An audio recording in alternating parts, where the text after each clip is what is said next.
Hello students, welcome to physics point. आज हम फिर कुछ और प्रीवियस ईयर क्वेश्चंस करेंगे। आईटी जेई से रिलेटेड 2024 के ऑलमोस्ट क्वेश्चंस हमने कर लिए थे।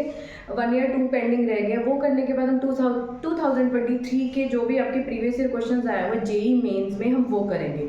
Your first question is if Rydberg constant is r, the longest wavelength of the radiation in Paschen series will be alpha by 7r, where alpha is equal to आपको बताना है।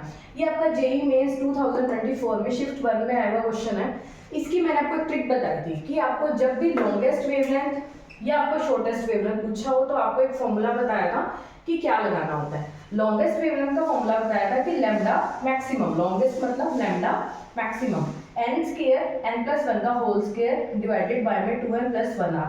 जब हमें पार्शियल सीरीज से रिलेटेड पूछा है तो partial series की n की वैल्यू क्या होती है? पार्शियल सीरीज में n की वैल्यू होती है 3। लाइमन बार्गर पार्शियल, क्योंकि थर्ड नंबर पे पार्शियल आता है तो n की वैल्यू 3। n की वैल्यू 3 हम पुट करेंगे। 3 का स्क्वायर क्या हो गया 9 इंटू 3 प्लस 1 4 का स्क्वायर 16 डिवाइडेड बाय में 7r। 9 इंटू 16 144 डिवाइडेड बाय में 7r। अब इन्होंने हमसे पूछा कि अल्फा बाय 7r की उसमें बताना है, अल्फा बताना है। 7r को हमने नहीं छेड़ना, एज इट इज रखना है, क्योंकि रेडबर्ग कांस्टेंट की वैल्यू यहाँ पे हमें पुट नहीं करनी। तो 144 bye 7r is equal to क्या होगा? Alpha by 7r। तो अल्फा की वैल्यू कितनी हो जाएगी? 144। क्लियर? जब आपको अगर शॉर्टेस्ट वेवलेंथ के लिए पूछा होता तो फॉर्मूला क्या था? Lambda minimum n square by r। अब डायरेक्ट क्या करते? n का स्क्वायर, 3 का स्क्वायर क्या होता है? 9 बाय r। तो लैम्डा मिनिमम के लिए क्या होता? 9 बाय r होता। मैक्सिमम पूछे तो formula n square n plus 1 का होल स्क्वायर बाय में 2n प्लस 1 r। Clear? Your second question is when a hydrogen atom going from कहां से कहां जा रहा है? n is equal to 2 to n is equal to 1 emits a photon, its recoil speed is, recoil speed मतलब कि आपको अब वेलोसिटी बतानी है। किसकी फॉर्म में? x बाय 5 की फॉर्म में। x की वैल्यू आपको बतानी है। मास आपको यहाँ पे दिया हुआ है हाइड्रोजन एटम का 1.6 इंटू 10 की पावर -27। ये क्वेश्चन हमारा जेई में 2024 में ही शिफ्ट 1 में ही आया हुआ है एटम से related. Clear? n is equal to 2 to n is equal to 1 में एनर्जी का फॉर्मूला क्या होता है? एनर्जी का फॉर्मूला क्या होता है? 13.6 माइनस 13.6 बाय n का स्क्वायर। तो 13.6 कहाँ से कहाँ? 2 टू 1, तो क्या लिखोगे? n 1 माइनस 1 का 1 बाय में क्या होगा? 2 का स्क्वायर क्या हो गया? 4 is equal to 13.6 into LCM ले लेंगे 3 बाय 4। एनर्जी कितनी आ जाएगी? 10.2 इलेक्ट्रॉन वोल्ट। अब हमसे यहाँ पे फोटोन से रिलेटेड देखना, किससे रिलेटेड? फोटोन से रिलेटेड। फोटोन का मोमेंटम क्या होता है? P is equal to E by C. तो P क्या होता है? मोमेंटम का फॉर्मूला क्या होता है? P is equal to M V. तो M V is equal to E by C. हमसे पूछा क्या है? स्पीड v पूछिए, तो e बाय में mc आप कर दो। e की वैल्यू कितनी आई है? 10.2 इलेक्ट्रॉन वोल्ट डिवाइडेड बाय में c की वैल्यू आपको पता है 3 इंटू 10 टू पावर 8 होती है, और m की वैल्यू आपको गिवन है 1.6 इंटू 10 की पावर -27। हम यहाँ पे इसको पुट करेंगे और आंसर आ जाएगा 10.2। अब आप एक चीज देखना, इसको सॉल्व कैसे करोगे? 1.6 से 1.6 क्या हो जाएगा? कट 10 की पावर कितनी आएगी? 10 की पावर आएगी आपकी -9 -11 है, ऊपर जाके क्या हो जाएगा? प्लस का 27 माइनस का 8, 11 और 8 क्या हो जाएगा आपका? 10 की पावर -19 है बेटा, यहाँ पे 19 है ना, 10 की पावर -19, तो 19 और 8 एक आ जाएगा माइनस का 27 एक प्लस का 27, तो 10 की पावर आपकी 0 बचेगी। तो 10.2 बाय में 3 जब आप इसको सॉल्व करोगे 10.2 डिवाइडेड बाय में 3, तो इसको सॉल्व करोगे तो कितना आएगा? 3.4 समथिंग आएगा। 3.4 को आप कैसे लिख सकते हो? 34 बाय 10 की फॉर्म में। 10 को आप क्या लिखना है? 5/2। क्यों? क्योंकि इन्होंने हमसे x बाय 5 की फॉर्म में पूछा है, नहीं तो हम सीधा आंसर 3.4 भी कर सकते थे, बट हमें इसकी फॉर्म में करना है तो क्या हो जाएगा? 34 बाय में 5 इंटू 2। तो 2 से जब आप 34 को कट करोगे तो आंसर आएगा 17। तो 17 बाय 5, x की वैल्यू v कितना हो जाएगा आपका? मतलब कि x की वैल्यू आपकी कितनी आ जाएगी यहाँ पे? 17। ये आपकी क्या है? स्पीड है। क्लियर?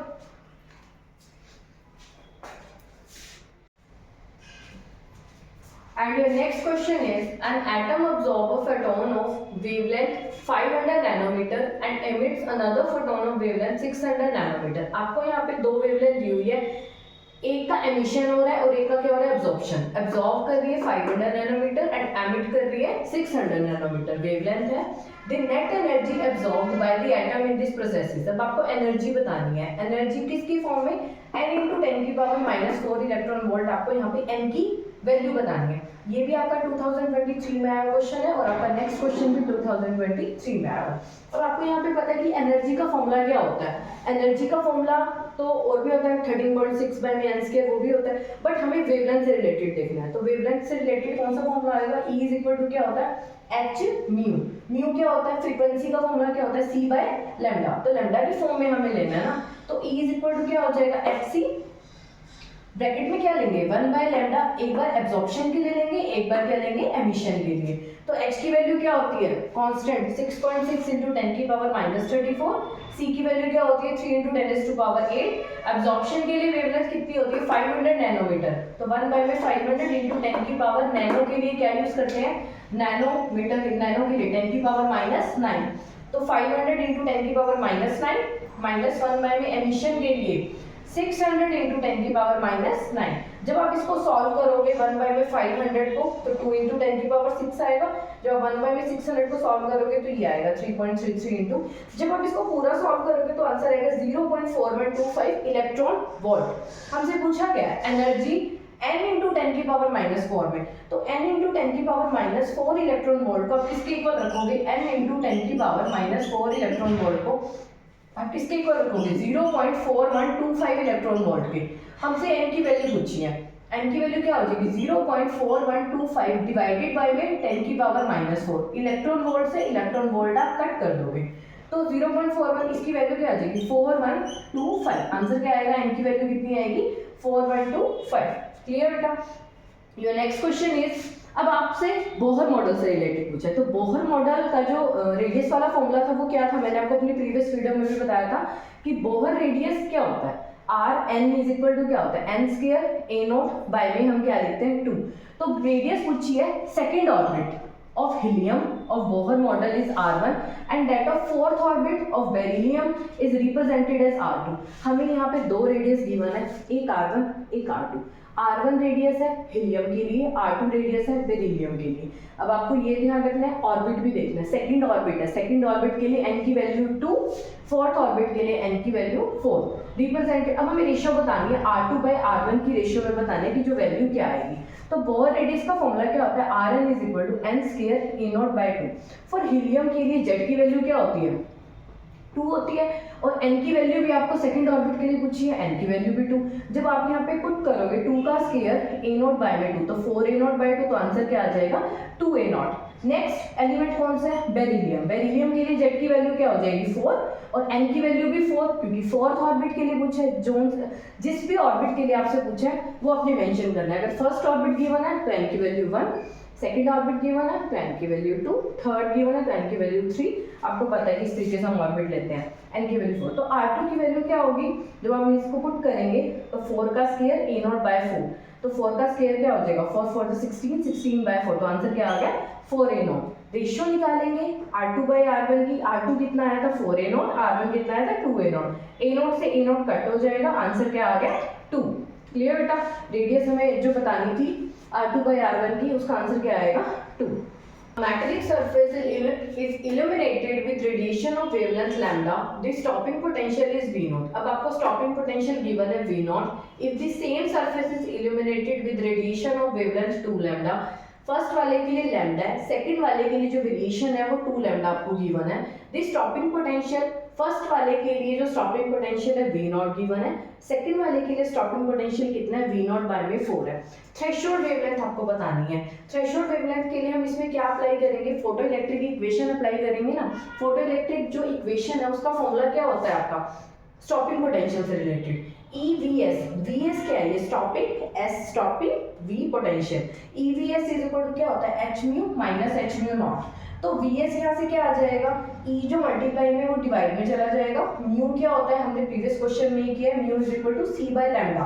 तो C को हमने बाहर कॉमन ले लिया और 1 by lambda minus 1 by lambda not, क्योंकि स्टॉपिंग जो आपका थ्रेशोल्ड वेवलेंथ दिया, थ्रेशोल्ड वेवलेंथ को किससे रिप्रेजेंट करते हैं हम लैम्डा नॉट से, और सिंपल वेवलेंथ को हम किससे रिप्रेजेंट करते हैं लैम्डा से। तो आपको यहाँ पे लैम्डा नॉट पूछा है कि लैम्डा नॉट आपका क्या है।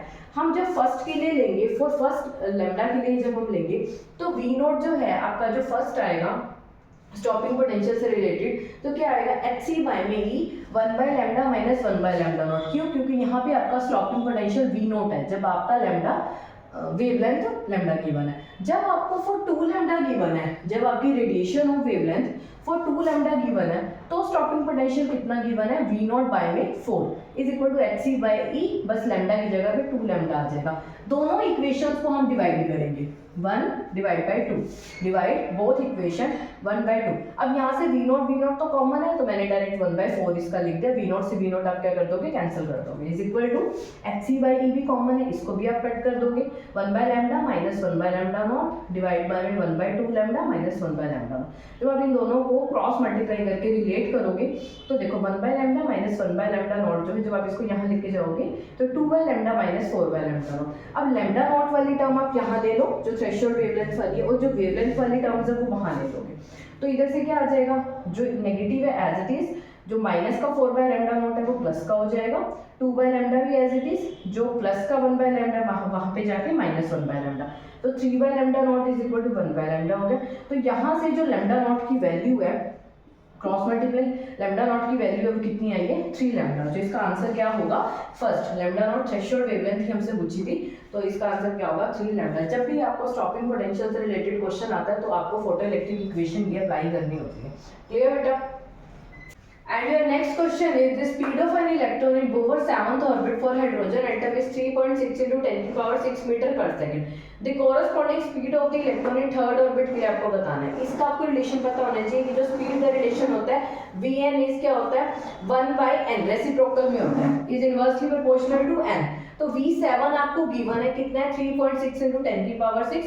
V3 आपको बताना है, तो V3 by V7 is equal to क्या होगा? 7 by 3, क्योंकि दोनों एक दूसरे के रेसिप्रोकल इनवर्सली होते हैं। तो V3 इज इक्वल टू क्या होगा? V7 into 7 by 3। V7 की वैल्यू आपको गिवन है into 7 by 3, तो V3 की वैल्यू कितनी आ जाएगी? 1.2 into 10 की पावर 6 into 7 is 8.4 into 10 की power 6। Clear? Thank you students.